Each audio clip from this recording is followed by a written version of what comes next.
The queen's mirror that showed her death. Then they broke it too. They told stories about the mirror long before it was ever hung in the queen's chambers.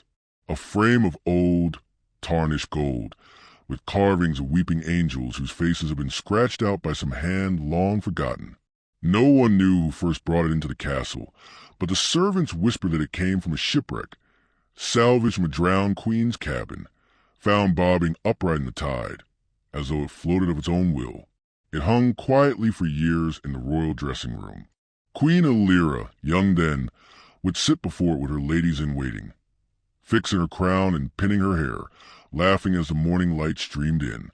But as the years wore on and the laughter quieted, the mirror seemed to reflect less of the room and more of her face. And then, not even her face, but a stranger's. It began one spring, when the queen paused during her morning ritual. She blinked. The reflection did not. Her lips moved, but the image did not follow.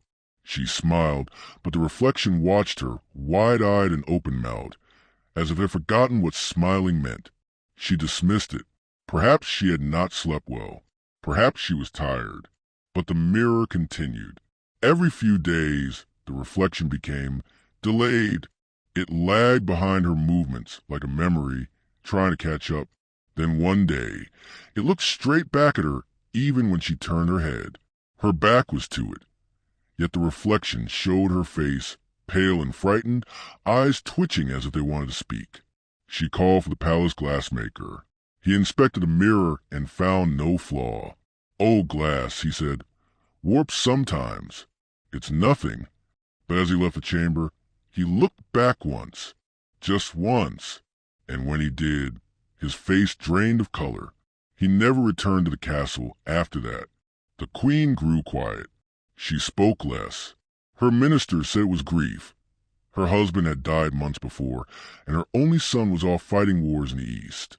They said she was mourning, but the guards who stood outside her chambers whispered a different story. "She speaks to it," one said. "I heard her sobbing," said another. Said she saw herself burning.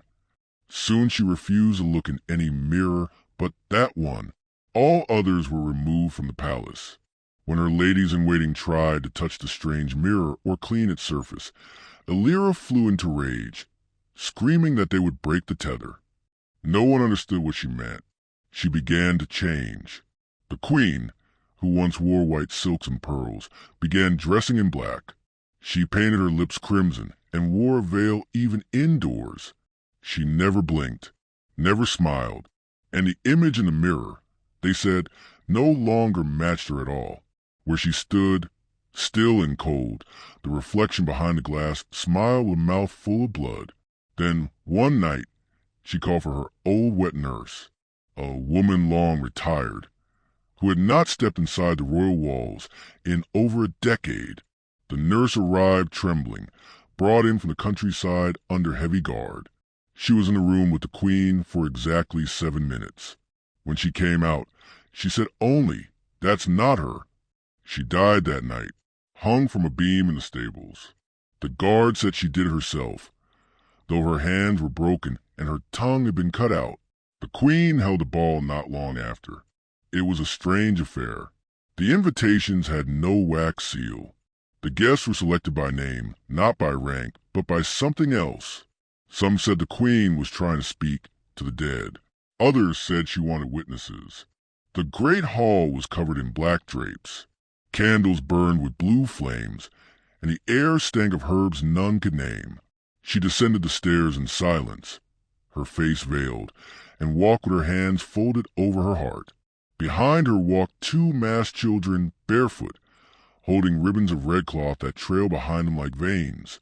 In the center of the hall was the mirror, the same mirror, removed from her chambers and placed upright, surrounded by candles that dripped wax as red as flesh. No one dared look directly at it. The queen stood before it and placed her hand upon the glass. It rippled. A gust of air knocked over several guests. The candles flickered and sputtered out. And then she spoke, in a voice not entirely hers. "I have seen it," she said. "My end, my fall, my last breath, torn from my throat by someone who speaks in my voice and wears my bones. No one moved. I was warned, she said, but I loved it too much. The reflection, the secret self. It told me what I dared not dream.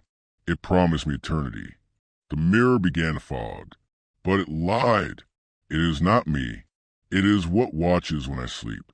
It has waited behind every blink. It has waited for the hour when I am too weak to stand. The queen turned then, but her reflection did not.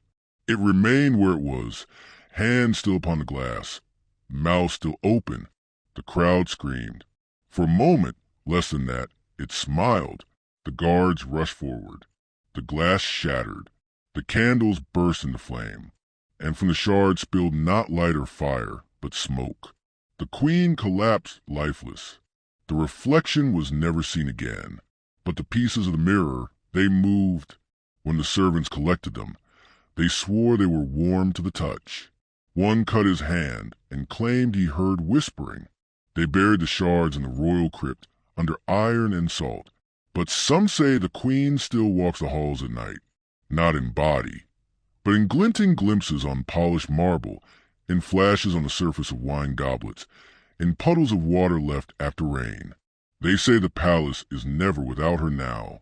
And they were right. They did break the mirror. But too late, far too late. The queen was buried 3 days after the mirror broke.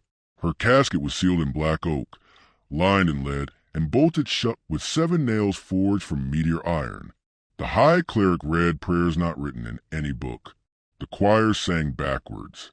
And still, the guards who lowered her into the tomb claimed the coffin pulsed once, like something inside had taken a breath.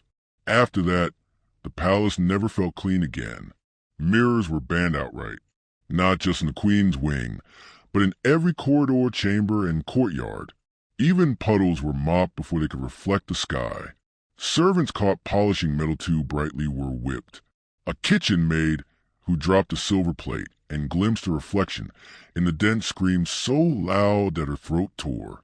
She died raving that her own eyes had blinked out of rhythm. The king's council convened in secret. They thought they could explain it. Maybe witchcraft, maybe a curse laid on the bloodline. But one lord, the youngest, said something none of them wanted to hear. What if it wasn't magic? What if the mirror didn't cause the queen's end? It just showed it. A silence followed, and then they had him locked away.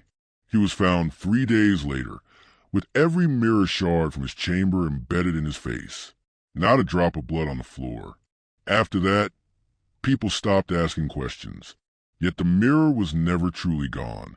Those who had been in its presence described strange dreams. Always the same, a hallway of mirrors, endless and silent, with the queen's reflection walking just ahead of them. Always ahead, never turning, never reaching the end. Some of them woke with blood under their nails. Some never woke at all. The masked children who held the queen's ribbons during the final ball, they were never found. No one could even confirm their names, nor how they entered the palace. Paintings from that night, sketched by court artists, show them clearly. 2 pale children, faceless, holding strips of red that seemed to vanish into smoke where they meet the floor. And then came the fog. It began on a summer morning. The castle awoke to find the entire courtyard submerged in thick, gray mist. It clung to the windows and refused to lift. Birds stopped flying overhead. The gardens died. Horses refused to approach the stables. And in the nursery, where no child had been since the queen's son left for war, they found a single mirror standing upright. No one put it there. It had no frame. And when you looked into it, you saw yourself not as you were, but as you would be at the hour of your death. One maid said she saw herself strangled, crying for her mother. She was found the next morning, hung by her own apron, hands raw with rope burns. Word spread quickly. The king's guard smashed the glass to powder and buried it under the chapel. But 2 weeks later, a blacksmith polishing his tools said he saw something looking back at him from his hammerhead. Something that smiled. He hammered his own skull in before anyone could stop him.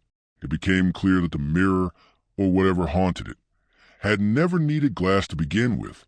It could live in reflection itself, in water, in silver, in thought. That's when they realized this was never about the object. It was about what the queen invited in. What answered when she asked to see beyond her own death. What whispered to her in the silence, behind the veil of the world. What slipped through when she loved her reflection more than her soul. The queen was only the first. Now the palace is sealed, boarded, locked, watched from a distance. Fog never leaves it. No birds land on the spires. No animals cross the grounds. People say that sometimes just before dawn, you can see someone standing at the tallest window, veiled, still, watching. She doesn't wave. She doesn't blink. But if you hold up a mirror when you see her, something strange happens. She turns to face you. Not the building. Not the hills. You. And in the glass, you'll see something behind your own shoulder, a glimpse of gold, a ruined frame, the hands of weeping angels with faces scratched away. They told themselves they broke the mirror. They told themselves it was finished. But now reflections linger just a little too long. Now you see yourself in windows that should be dark. Now your image turns a second after you do. She was the first to see her death. She will not be the last. The silence of the palace grew louder with every year it remained sealed. Wind never touched its stones. Rain never slicked its walls. And yet, sometimes from the village below, people would hear music, a single piano key, struck slowly, out of rhythm, like someone trying to remember how sound worked. The villagers prayed louder. They boarded their windows even though the castle sat miles above, its broken spires veiled in mist and memory. But silence has a weight, and eventually it breaks. The first was a scholar from the southern universities. Obsessed with the queen's descent, he believed it was not madness but a philosophical unveiling, that she had pierced a veil between worlds. He said the mirror was a symbol, and what she saw was not her death, but her truth. He was granted a private audience with the royal library and given temporary access to the sealed castle. He never returned. Only his journal was found, pages torn and soaked in something that wasn't quite blood and wasn't quite ink. The final line read, "She knows I'm reading. She's learning my face on the glass and the ink." Then came the others. A priest who came to exorcise the throne room, swallowed by smoke before he even opened the chapel doors. A thief who tried to loot the queen's bedchamber, found the next day kneeling in the empty ballroom, his eyes boiled out, his hands still cupped around nothing, as if cradling a face that wasn't there. A painter who broke to capture its haunted grandeur, who fled blind, babbling that the walls were mirrors and the mirrors were doors, and she's inside all of them. But it was the children that changed everything. One summer, 5 of them vanished from the village during a festival, gone in an instant. No footprints, no signs of struggle, just an open gate and a trail of black rose petals leading uphill. They were found a week later, not in the palace, but inside the village church, standing silently before the altar. Their eyes were closed. Their lips moved in perfect unison, whispering what sounded like a nursery rhyme. 7 days, 7 lies, 7 queens with mirrored eyes.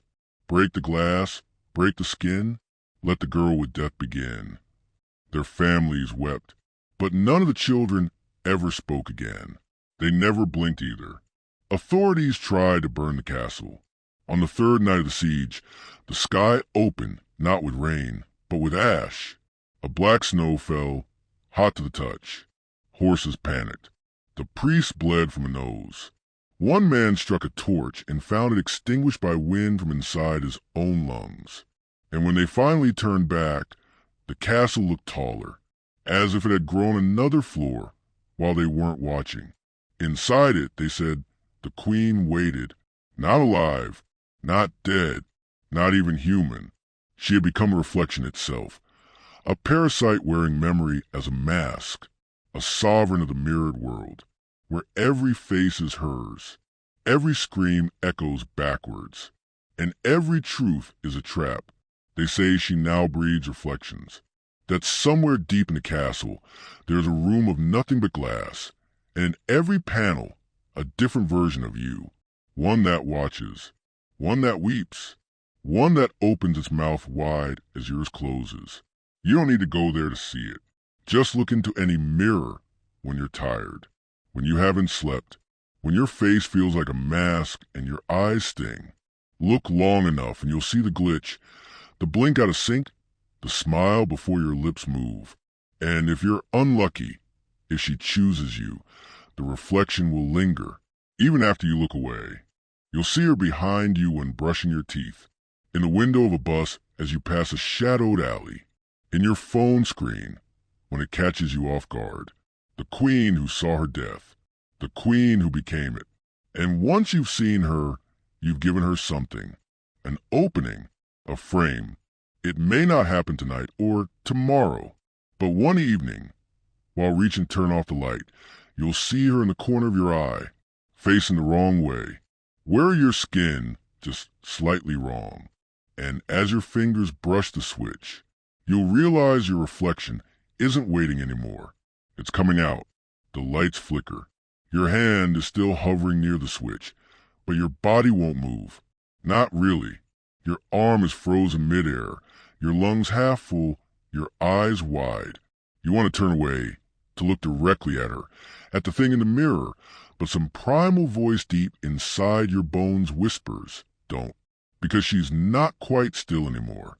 She's breathing, not in rhythm with you, but slower, hungrier.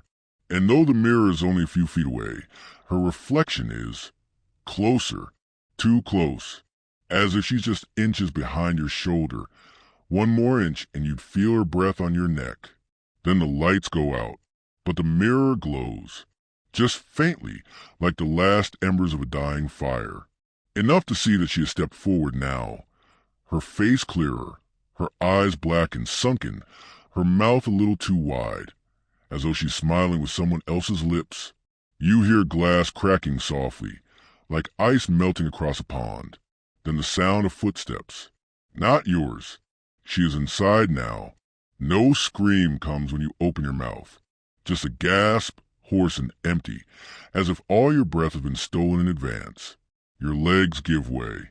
You crawl backward from the mirror as the surface ripples once, like water disturbed by a submerged shape swimming upward.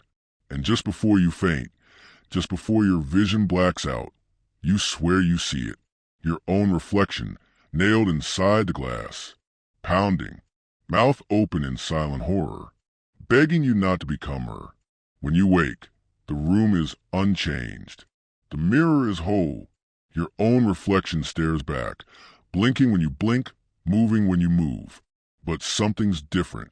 The color of your eyes isn't quite the same. Your smile is a little crooked, like it's rehearsed. And when you try to cry, nothing comes. You go about your day. People greet you, but they stare longer than usual. A co-worker comments, "You look different today." Another says your laugh doesn't sound right. At night, you dream of stone corridors lined with mirrors that breathe. You walk endlessly through the palace that no longer stands. You see her throne, cracked but occupied, and the queen sitting atop it, not veiled, not silent, but smiling, wearing your face. And you realize this is the final truth of the queen's mirror. It never showed her death. It showed the death of everyone it touched. Because the mirror is not a window. It's a door, a parasite, a seed, planted in silver, fed with fear, grown with attention. And once you've looked long enough, once you've seen yourself looking back and doubted what you saw, it begins. The version of you inside the glass learns, waits, and when the real you is at your weakest, it steps out. Now you're the one behind the glass, watching someone else wear your life. And you know what's coming next, because she won't stop. The queen isn't just in one mirror anymore. She's in all of them. She's in selfies and screens and puddles and polished chrome. And she's still looking for hosts. So tonight, if you find yourself standing before a mirror for just a second too long, if your reflection seems a half beat behind, If the eyes staring back feel hollow, like someone is inside them trying on your life, do not look away. Do not turn your back. Do not blink, because the queen doesn't live in her castle anymore. She lives in you. You try not to think about it. You tell yourself it's nothing, a trick of the light, a moment of dissociation. Maybe you're just tired, stressed, overworked. Everyone stares at themselves too long sometimes. Everyone feels strange in their skin once in a while. You begin avoiding mirrors. Not dramatically, just little things. You stop shaving in the mirror. You brush your teeth while looking at the sink. You pass by storefront windows without glancing at your reflection. When your phone camera opens accidentally, you flinch and swipe it away. But still you feel her. You feel her watching from behind a glass of blackened computer screens, from puddles on the street after rain, from the gleam on your spoon as you eat alone. Sometimes you swear you hear breathing from your bathroom, even when you're alone in the house. Then come the sounds behind the glass. Late at night, the mirror in your hallway creaks softly, as if something inside it is shifting its weight. Once, you hear a giggle, not yours. It sounds like you, but not quite. You dream less now. Or maybe you dream more and just don't remember. But every morning, you wake with the same soreness behind your eyes, like you've been staring through glass all night. And then one day it slips, only for a moment. You turn your head left. Your reflection turns right. You freeze. It corrects itself a half-second later. Smiles shy and slow. Your body remains still. But your reflection raises a hand, waves, and lowers it. You drop your coffee. It shatters. The reflection does not flinch. You run, not away, just out, to the air, to people. You sit in a cafe filled with strangers and cling to the sound of chatter and clinking dishes. But every window reflects your image, every spoon, every phone screen, all of them slightly wrong. They're syncing with something. At home that night, you cover every mirror. You throw blankets over them. Smash one in a fit of desperation. But when the glass cracks, you don't just see shards. You see dozens of versions of yourself staring up at you from the pieces, wide-eyed, trapped, and behind each of them her, the queen, smiling, waiting. Not all mirrors are made of glass. Reflection lives in memory, too, in perception, in thought. And now she is there, behind your eyes when you blink, behind your smile when you speak, behind your voice when you whisper, alone in the dark. You forget things. People start calling you by a name you don't remember giving them. They say your handwriting has changed, that your laugh is deeper now. You look in the mirror one last time. You no longer recognize the face. It looks like you, but a little too elegant, a little too still, a little too perfect. Like someone remembered what you look like and redrew you from memory, but smooth over flaws. She wears you better than you did, and you wonder if she's already taken over. If you are the reflection now, screaming behind the glass, clawing at silver, watching her live your life in the waking world. But that's not the worst part. The worst part is that she's already looking at someone else. Someone who has never heard the story, who still trusts the mirror. Someone brushing their hair before bed, humming to themselves. Someone just now turning on the light in their bathroom. Someone who won't see the blink out of sync, not until it's too late, not until she's already begun learning their face. Because the queen's mirror never showed her death. It showed how she would survive. The mirror remains, not the one of gold and angels. That was only her doorway, not her prison. What held her was never glass or frame. It was invitation. And once accepted, it cannot be refused. You live now, half in the world, half in reflection. Each day is stranger than the last. Your voice echoes a second too late. People ask if you're feeling all right, if you're eating, if you're still you.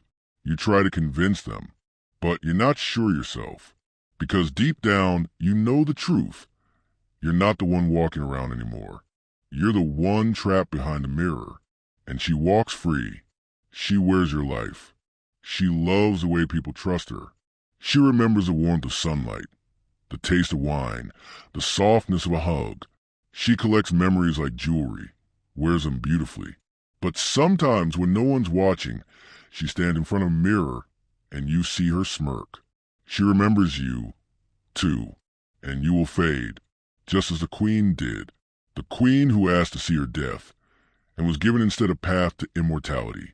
So now you wait, because there will be another face staring too long, another lonely thought whispered into glass, another wish to see what lies beyond.